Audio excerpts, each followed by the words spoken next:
We're going live here. Welcome back, Wendy Lee. Hello. Money Moves. It's Tuesday, folks, so we're going to be talking about the one thing everybody wants to learn about, which is money, right? I was talking about that old, was it Jerry Maguire movie with Cuba Gooding Jr. in there, talking about show me the money, show me the money. That's right. I haven't watched that movie in a long time. It's been a minute. But like I said, we were talking about. I was talking to one of our reps, and he had mentioned, "Yeah, I'm going to do this, this, and this." I'm like, you know what? Just show me the money. Show me what you're doing. Show me what you're making, man. Just go out and get what's yours. So that's awesome stuff.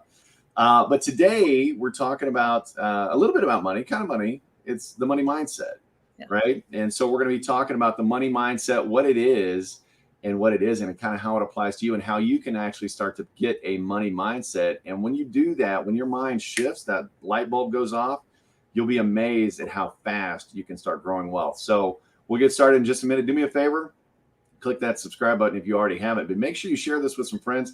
Tell them to get on right now and hey, up your game, level your game, or level up your game. There you go. And let's get that money mindset going on. Talk to you soon.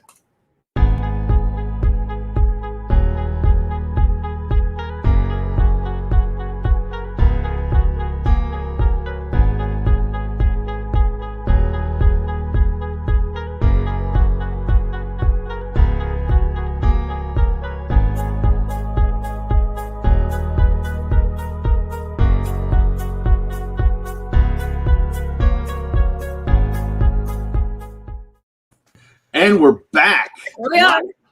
Let's go. I know. I love it, man. I love it. I love doing what we do. This is awesome. I wish somebody would have gotten a hold of me when I was like 20, 22 and said, hey, here's all the tricks on money. And my life would have been completely different. Don't get me wrong. I'm living a blessed life now. And I know you are too, Wendy. But, you know, wow, what could have been. But the cool thing is we still got a lot of years. I mean, I'm planning on 35, 40 years in front of me, right? It never stops. It never stops. So what do you think about the money mindset? I think it's, it's the bulk. I think in anything, 90% of what we do has to come is around mindset, right? Mm-hmm. Action is 10%. And so for me, I needed a big money mindset adjustment. I think for earning and for what to do once you have money. So yeah. Well, and that's a big point you just brought up. And I don't want people to miss that because there's most of us out there, we know how to make money, right? You can go out. Hey, I'm gonna start multiple streams of income. The average millionaire has 7, by the way. Take note. So if you only have 1, level up your game. But there's the making money, but it's also the growing money, and that's where most of us struggle. I mean, we've talked about this. They don't teach us this stuff in school, do they? Yep. Nope. And so it's one of those that okay, how do I live? Well, that's why this show exists, right? For those of you that are new to the show, this whole show exists to teach you how to save more money, make more money, grow more money, and protect more money. And what do I mean by that? There are ways to actually protect your money from market loss. Yes, there is. And also from taxation. That's a big piece of the pie, right? If you're, still on that 401k bandwagon, well, guess what? 40% of what's in there ain't yours. So I'll just say it plain and simple. But going back to that money mindset, you've got to look at what exactly does that mean? So when I say the words money mindset versus, yeah, I know what money's about. I'm trying to get rich. What do you think I'm talking about there? Yeah. There is a difference. Well, one is knowledge, right? You might know about it, but the mindset is like how you feel about it, right? What you know versus the emotion and how you deal with the emotion behind money, because there is, right? Yeah. Well, what are your thoughts on? Well, I money is evil, right? And rich people are bad and stuff like that. I mean, that's kind of time. I think a lot of people we talk to growing up in the church, right? Like it's easier for a camel to go through the eye of a needle than a rich man to enter heaven, right? Like we see those scriptures, or people misquote, money is the root of all evil. It's the love of money is the root of all evil. Yes. But the word says like where your treasure is, your heart will be also. So if you have a lot of money and you're giving it and doing good things with it, like that's where you're putting your treasure. That's where your heart is. So I think money just exposes more of who you are. More money exposes more of who you are. If you're an awesome person, more money is going to help you be an even more awesome person. If you're a bad person, it's going to amplify that. That's right. It's an amplifier, right? And I teach people that money is like a tool out in the garage or the shed or whatever, right? If you need to dig a hole, you go out there. Hey, there's a shovel. That's your money. If I need to help people, bless people, do things, and you get rewarded in your own life as well. I mean, not to go biblical, but the lesson of the parable of the talents, right?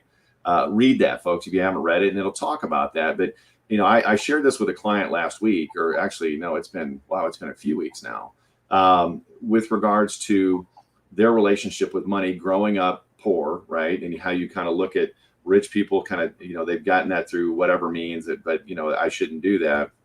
That's a mistake. And then also, how does God look at your money? And you look at the relationship you have, and whether you have one or not. But if you look at the relationship you have, if you are a Christian, it's like your father, right? And you think, if you have kids, do you want your kids to fail or succeed? Well, no, I want them to succeed, right? I love them. I want to now I don't want them to worship money, and make that the center of their lives, but it's just a tool. So going into that money mindset, money is not, or money mindset or a wealth mindset is not about looking the part. Okay. Right. And I think we see that a lot, right? You've got to understand that it's not about going out and buying stuff you can't afford, or buying the nice clothes. I talked to my kids when they were growing up about buying all these name brand stuff, XYZ, it's the latest and greatest, blah, blah, blah. Goodies. What's that? My mom took me to Goodies. I never got brand name anything. Well, yeah, and that's the case, right? And here's the real thing, especially in today's world, it's all made overseas anyway, right? It's all coming from the same factories. They're just slapping a logo on it, folks. So let's keep it real. But, really what you've got to do is decide, okay, enough is enough. I'm going to make a decision that I truly want to have a wealth mindset. Okay, that doesn't mean I'm going to get greedy. That doesn't mean I'm going to do blah, blah, blah. It means I want to focus on building wealth for my family, true wealth. Okay. And you've got to realize too that it's not a quick thing. We talked a little bit about that. So many people go out there and they'll do something hard, for a week or two, and then they just give up. I mean, we're going into January. What's the number one, thing that everybody wants to do is, I'm going to the gym. This is the year, right? I'm going to get fit. I'm going to get fit. And for those of us that go to the gym, I can help with that, by the way. Yeah, exactly. Yeah, she actually can. But it's one of those things that, it gets to be a point where they run out of steam or whatever, because they're looking for that quick fix that, okay, it's just going to happen for me and this, that, or the other. Well, actually, wealth is the same way. You've got to have patience. Right. You've got to have patience. This is a journey. This is a marathon. It's not, hey, get rich quick. And if somebody's telling you can get rich quick, and that's where you see a lot of activity going on in crypto and things like that, everybody thinks they're going to buy the one thing and they're going to turn $1 into $1 million. And does it happen? Yeah. Just like you can turn a dollar lottery ticket into $1 million, right? But the chances of that actually happening for you are so remote. And that's why have a real wealth mindset, right? Build in some patience on it and understand, okay, I've got a vision now. I've got a vision on where I want to be. Right. And then the second thing you've got to come up with is the plan. Because wealth to you, Wendy, may be different than wealth for me. It may be different, and when I'm talking wealth, I'm not talking necessarily just a pile of cash. Right. I'm talking about the independence that comes with it. Because when you're able to do that, imagine and ask yourself, if you had $10 million sitting in the bank right now, right, or wherever right now, would you be doing and living the life that you're living right now? And I'm not talking about, okay, I travel the world and this and the other. I'm asking more along, would you be working in the same position? Would you be working for that company? Would you be living where you're at? Those kind of things. And that's really where it starts going off. But, you look at where we're at today, December, right? What's coming up in a few weeks? January 1, what's going to happen? New year, new goals. The new goals, right? So you've got to have a plan. Yeah.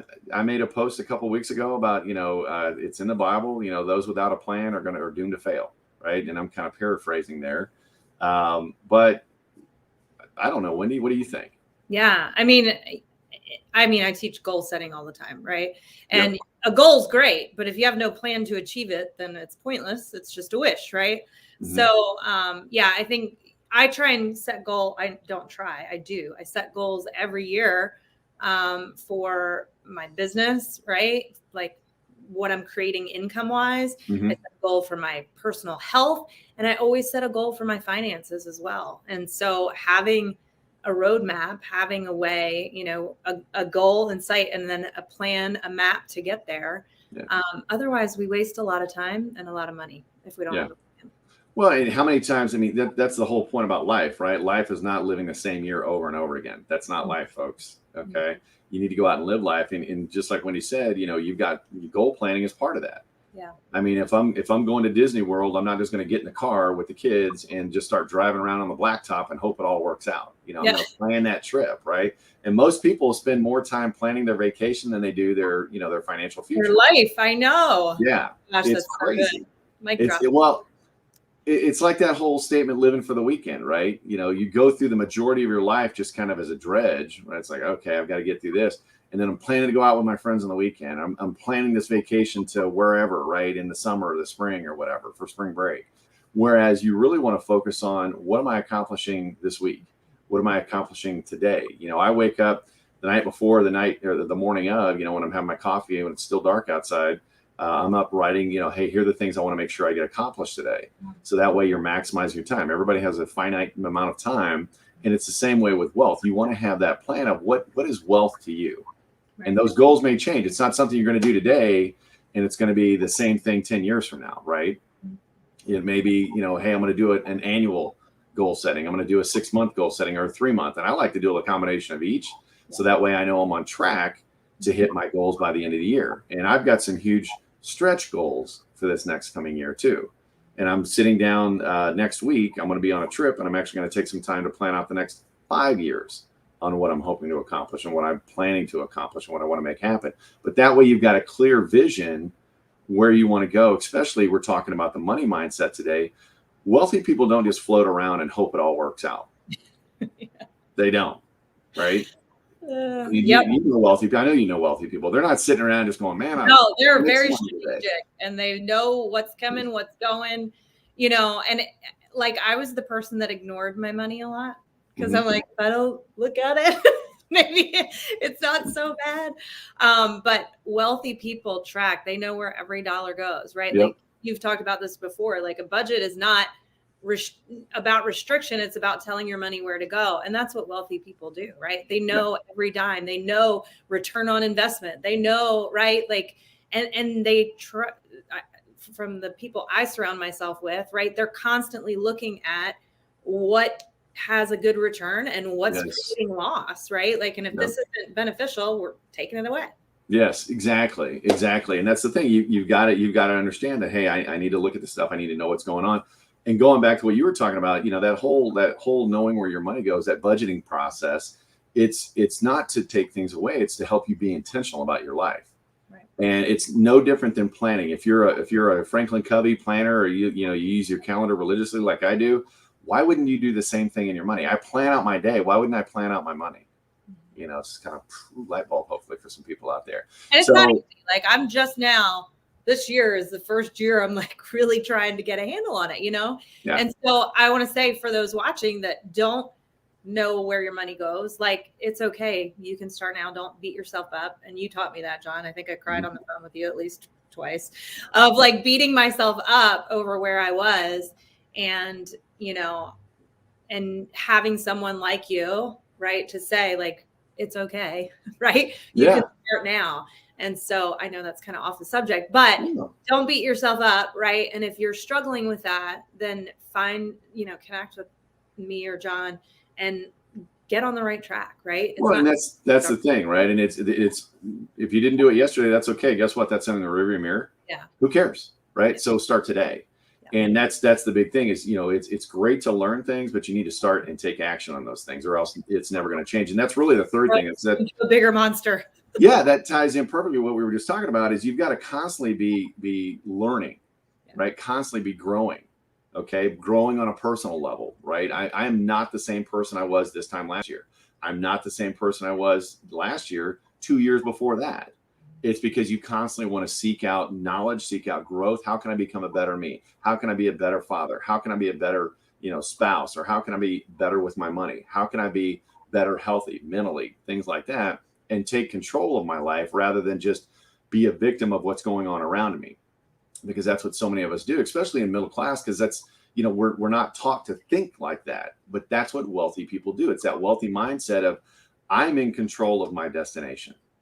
I'm the one pulling my own little red wagon. And once you get that in your head, there's nothing that can stop you. You'll run into obstacles. Don't get me wrong. You'll run into obstacles, but there's nothing that can truly stop you if you have that patience, that plan, that constant action, making moves like that and constantly learning and growing.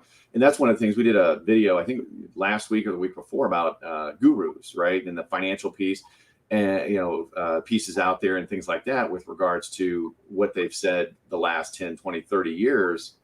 Things change, folks. Yeah. Things change.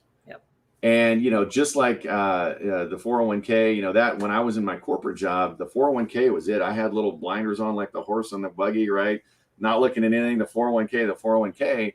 And then I started reading books and started, talking to other financial planners. And then I got into the business and started talking to other financial peers and looking at it. I'm telling you right now, I don't know one rich person, one wealthy person, wealthy. I don't know one wealthy person that built their wealth in a 401k. Yeah. It doesn't happen, right? Or doing mutual funds, things like that. I mean, don't get me wrong, that's all part of it. But things change constantly. What I see are people walking around in middle America, they're not planning their life. They're not being intentional about living. They're not being intentional about building the wealth of their families. And they're thinking one generation, and they're walking around like I was with those blinders, head down, marching in a straight line. Like they learned something once and they're like, not shifting, right? And that's, like just throwing my corporate experience in there. Like I worked with people that way with technology, with how fast technology was evolving. Yes. Right? And they're like, nope, this is the way I've done it for 20 years. It works. Well, no, you can make it work better now. Like there's better options now. And it's the same thing with, money and wealth and building wealth and creating income for life and things like that. Like there's so many more options now, and it needs to be personalized for you. And it's not a one size fits all. And just like, your personal development journey in building a business, you need that financial development journey, constantly increasing your financial IQ. And I don't think it's a learning that stops. Well, and you've got to have those conversations, right? And you've got to, I like to surround myself. I always want to be, I joke about this. I always want to be the brokest person in the room, and I always want to be the dumbest person in the room, right? Because I can't learn otherwise. Yeah. If I'm the smartest person, the wealthiest, there's nobody that can teach me anything. And I don't want to learn from somebody who, about money, who's making more or less than I am or at the same as I am. Because I get it. We can do it together kind of thing. I want to learn from people who are making 2, 3, 4 times what I'm making. And then when I get to that point, I want to continue to be around people making 2, 3, 4 times what I am. And some of the things that I've learned, in talking to the sphere that I'm with now, mind blowing, but amazingly simple. And it's stuff like, how do you protect your income? How do you protect your assets? How do you limit taxes? You can actually control the amount of taxes you pay legally. It's not, it's not anything illegal, but it's understanding how that game of life is played. And this is what wealthy people do. And you've got to ask yourself, okay, if I come across something that I like the concept of it, and then I automatically go back to this, it's too good to be true. Put the blinders on. It's too good to be true because XYZ said it. Stop. Yeah. Okay, stop. This is that learning piece. This is that growing. This is that opportunity knocking on your door, right?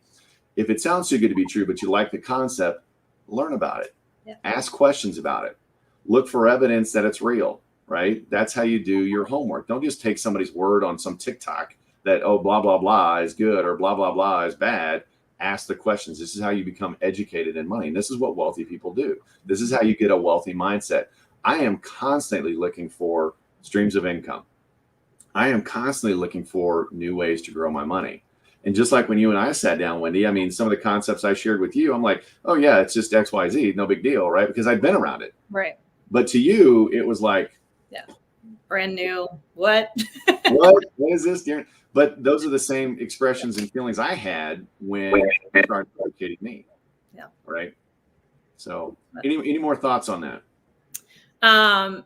No, I mean, the only thing I thought when you were talking is I saw the other day about like Amazon, that they as a company have a tax return.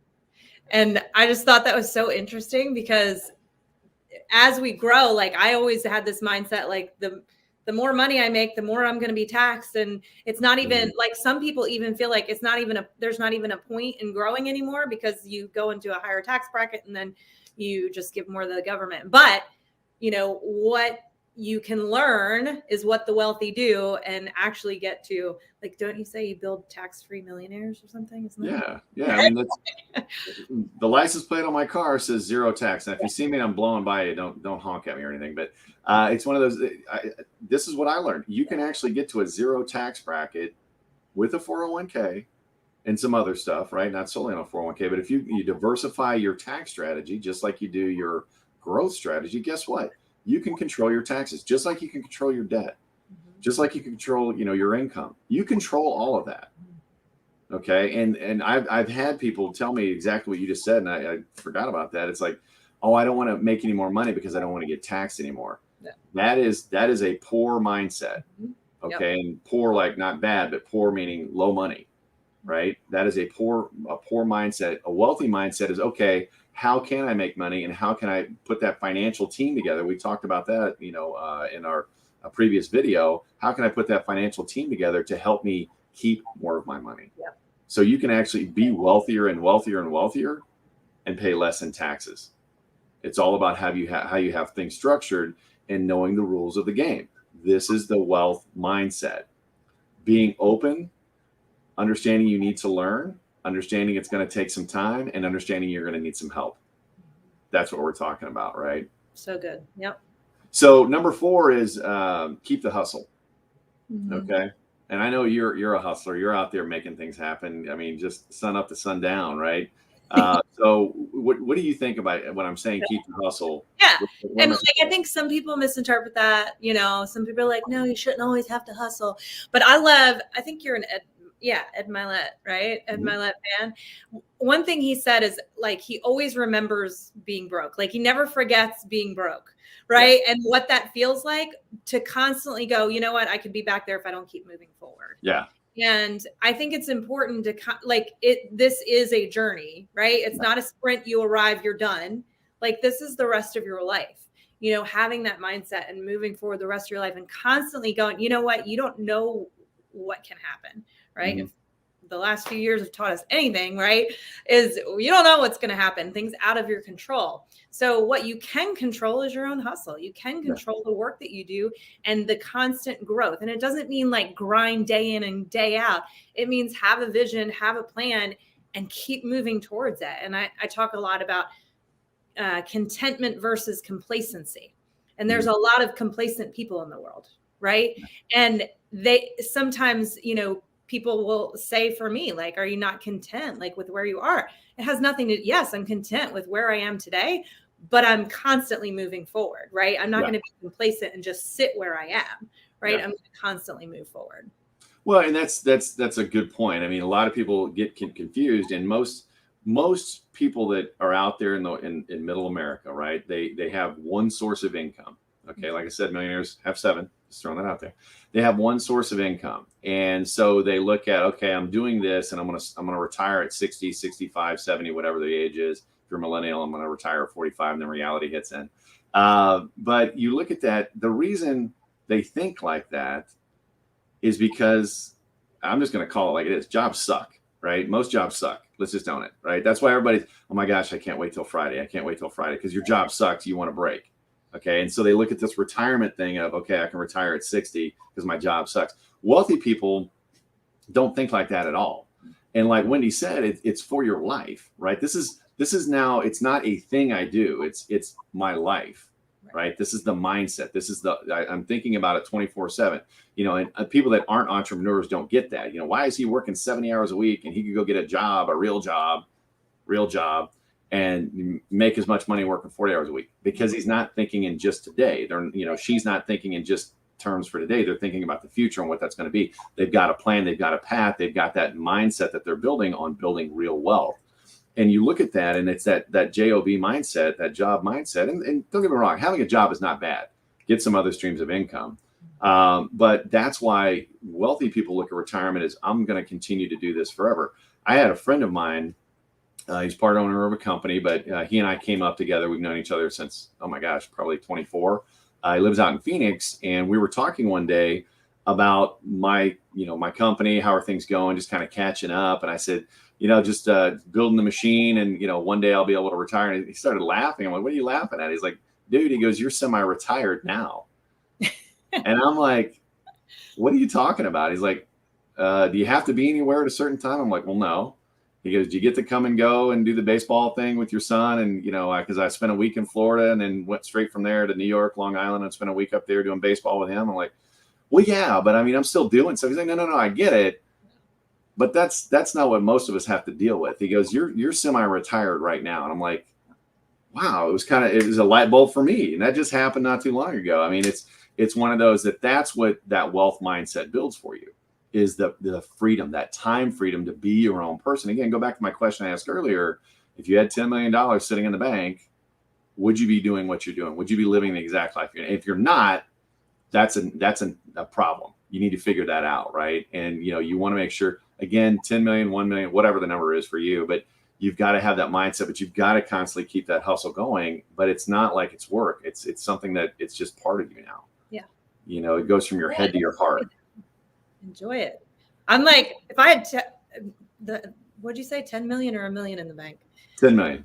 If I had 10 million in the bank, I'd be doing even more of what I love and the work and showing up, and I'd be hiring out all the stuff I don't like to do. Yeah, well, exactly, right. Again, more time freedom. What's your highest and best use? And that's the thing that wealthy people get to do too. They focus on the thing that they're good at, and then they bring in others to help the things that they're not. Building your financial team. We talked about that, but even mowing the yard, things like that. Well, I can mow my own yard. Now, I do my own yard. Why? Because I love it. It's therapeutic for me. My neighbors look at me like I'm an idiot. Why don't you hire that? I'm like, because I love it. But that's just me, right? But it's that mindset of, how can I maximize my time for my life? And it goes back to just having the ability to do it. And so the last one is stop wasting money on things. We're going into December, right? What happens in December? Wendy, what happens? Yeah, Christmas, and then the debt that follows, right? But so many of us, and you mentioned it, so many of us waste money on things that we don't need or that are just literally a waste because we want to look. Buy stuff for people just because we think it's expected that we buy them stuff, and it's stuff they don't need, and it just sits around and takes up space, and then we're overwhelmed and stressed out because there's so much crap around, and we're miserable. Like I don't know how we got here, but it's like, that's what it is, like Christmas. And so we're doing things different this year. Instead of buying all the gifts, we're like, you get one gift and we're going to Florida. There you go. That's awesome. Yeah. I mean, create those memories. Yeah. Right. Some memories. We're not spending nearly as much on our trip as we normally spend on gifts. And, I said this to somebody a couple weeks ago. She was talking about, going into debt because of the expectations from her family for Christmas. And I'm like, this is where we need to learn boundaries. Yes. And say like, I love you, but we have a tight Christmas budget this year. We have big goals. We have tight Christmas budget. I'm excited about spending time with you. Make some cookies. And I'm telling you, the heartfelt stuff, yes, so much more than you buying something at the store, right? Oh, definitely. Like, make some cookies and hot chocolate. Spend quality time with people you love.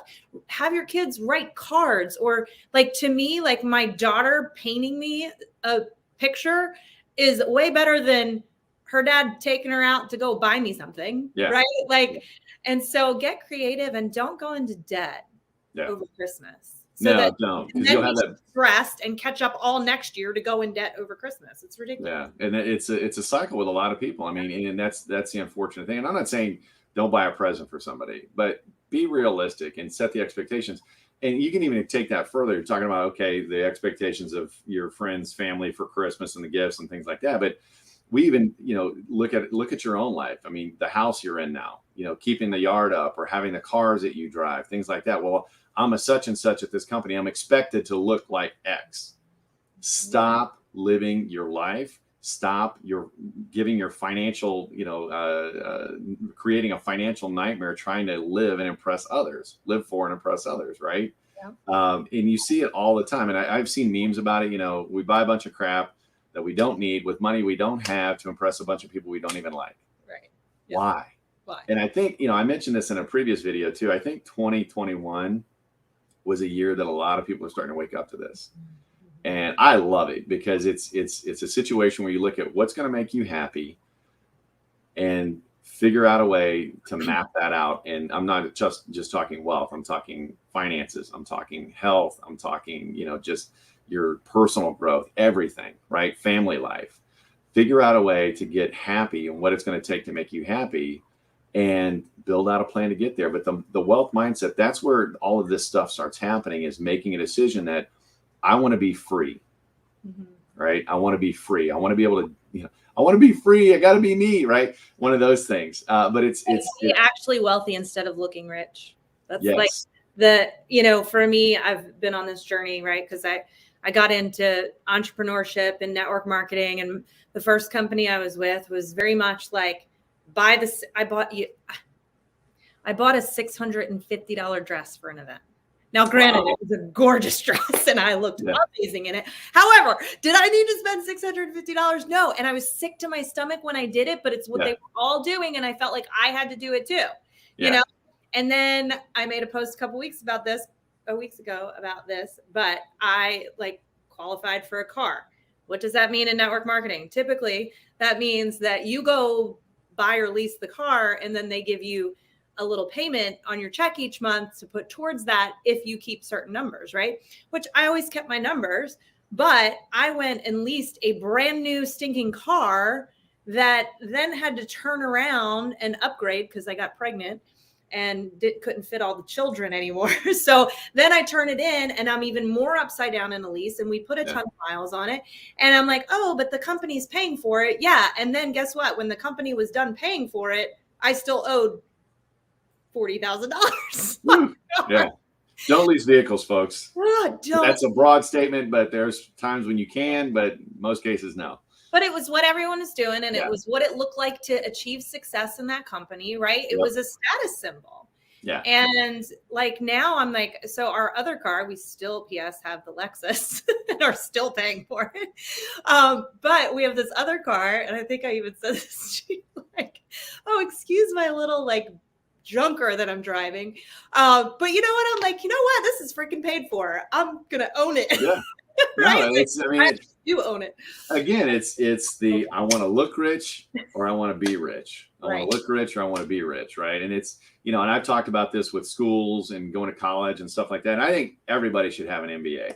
Okay. And what I mean by that is not a master's of business administration or whatever. I'm talking about a massive bank account. Okay. And when I say bank, I'm not talking the bank, but savings, right? And net worth. And that's where you really got to start building it out. But if you need help with this stuff, folks, and we kind of went a little long today, but if you need help with this, reach out to us. Yeah. That's what we're here for. That's what the whole reason this show is for, is to help you get that wealth mindset. We're doing events. We do live events. We do virtual events beyond this right here. We've got a Women in Wealth event coming up in January. So we'll post some information on that as well. But, we'd love to have that. I think it's the 13th, maybe. I don't know. We'll find out some information on it, but Women in Wealth event coming up, because women face special challenges or additional challenges beyond just the standard stuff that we all face. But that's why this show exists. So do me a favor. If you like what you saw today, subscribe, make a comment, share it with some friends, but come back and visit us every week, and learn how to make moves for your money. Learn what's really going on. Learn how the game is played, the game of life, the game of money, and just simply start applying it to your life, and you'll be amazed what happens on the other side. So, Wendy, as always, thanks for being here. Let's go conquer the world. And everybody, comment below, check out the books we talked about, and you have a great day, and go out and make your money moves.